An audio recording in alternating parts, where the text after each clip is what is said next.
कृष्णाबाई की भक्ति। एक गांव में कृष्णाबाई नाम की बुढ़िया रहती थी। वह भगवान श्री कृष्ण की परम भक्त थी। वह एक झोपड़ी में रहती थी। कृष्णाबाई का वास्तविक नाम सुखिया था, पर कृष्ण भक्ति के कारण इनका नाम गांव वालों ने कृष्णाबाई रख दिया। घर घर में झाड़ू पोछा बर्तन और खाना बनाना ही इनका काम था। कृष्णाबाई रोज फूलों की माला बनाकर दोनों समय श्री कृष्ण को पहनाती थी और घंटों कानों से बात करती थी। गांव के लोग यही सोचते थे कि बुढ़िया पागल है।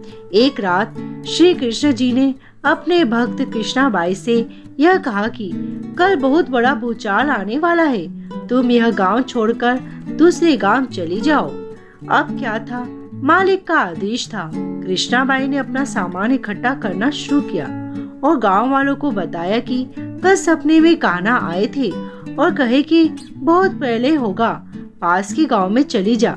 लोग कहाँ उस बूढ़ी पागल की बातों को मानने वाले थे। जो सुना वही जोर जोर से ठहाके लगाता। इतने में बाई ने एक बैलगाड़ी मंगाई और अपने कान्हा की मूर्ति ली और सामान की गठरी बांधकर गाड़ी में बैठ गई और लोग उसकी मूर्खता पर हंसते रहे। बाई जाने लगी। गांव की सीमा पार कर अगले गांव में प्रवेश करने ही वाली थी कि उसी कृष्ण की आवाज आई, अरे पगली, जा अपनी झोपड़ी में से वह सुई तो ले आ जिसे तो माला बनाकर मुझे पहनाती है। यह सुनकर बाई बेचैन हो गई, तड़प गई कि मुझसे भारी भूल कैसी हो गई। अब मैं कान्हे का माला कैसे बनाऊंगी। उसने गाड़ी वाले को रोका। बदवासा अपनी झोपड़ी की तरफ भागी।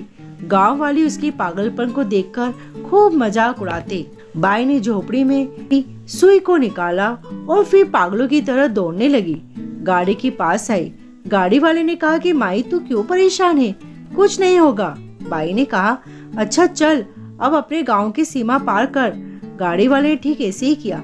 पर यह क्या, जैसे ही सीमा पार हुई पूरा गांव ही धरती में समा गया। सब कुछ जलमग्न हो गया। गाड़ी वाला भी अटूट श्री कृष्ण भक्त था। भगवान ने उसकी भी रक्षा करने में कोई विलम्ब नहीं किया।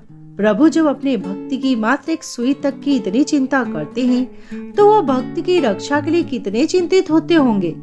जब तक उस भक्त की एक सुई उस गांव में थी, पूरा गांव बचा था। इसलिए कहा जाता है कि भरी बदरिया पाप की बरसन लगी अंगार, संत न होती जगत में जल जाता संसार।